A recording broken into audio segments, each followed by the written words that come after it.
Discharges causing uncleanness. The Lord said to Moses and Aaron, "Speak to the Israelites and say to them, when any man has an unusual bodily discharge, such a discharge is unclean. Whether it continues flowing from his body or is blocked, it will make him unclean. This is how his discharge will bring about uncleanness. Any bed the man with a discharge lies on will be unclean, and anything he sits on will be unclean.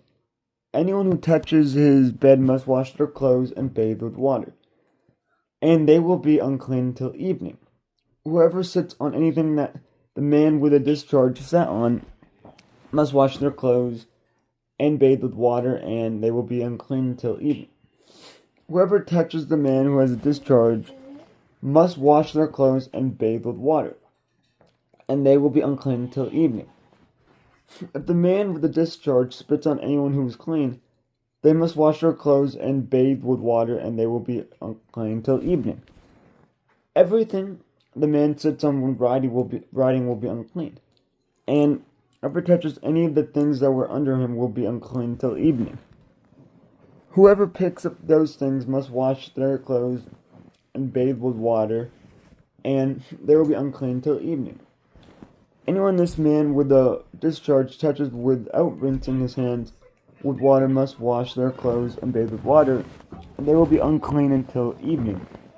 A clay pot that a man touches must be broken, and any wooden article is to be rinsed with water.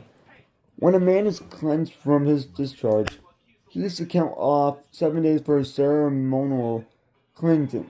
He must wash his clothes and bathe himself with fresh water, and he will be clean. On the 8th day he must take 2 doves or 2 young pigeons and come before the Lord to the entrance to the tent of meeting and give them to the priest. The priest is to sacrifice them, the one for a sin offering and the other for a burnt offering. In this way he will make the anointment before the Lord for the man because of his discharge. When a man has an emission of semen, he must bathe his whole body with water, and he will be unclean till evening. Any clothing or leather that has semen on it must be washed with water, and it will be unclean until evening.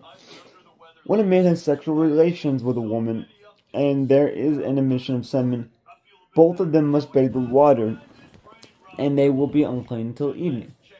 When a woman has a regular flow of blood, the impurity of her monthly period will last 7 days, and anyone who touches her will be unclean till evening. Anything she lies on during her period will be unclean, and anything she sits on will be unclean. Anyone who touches her bed will be unclean.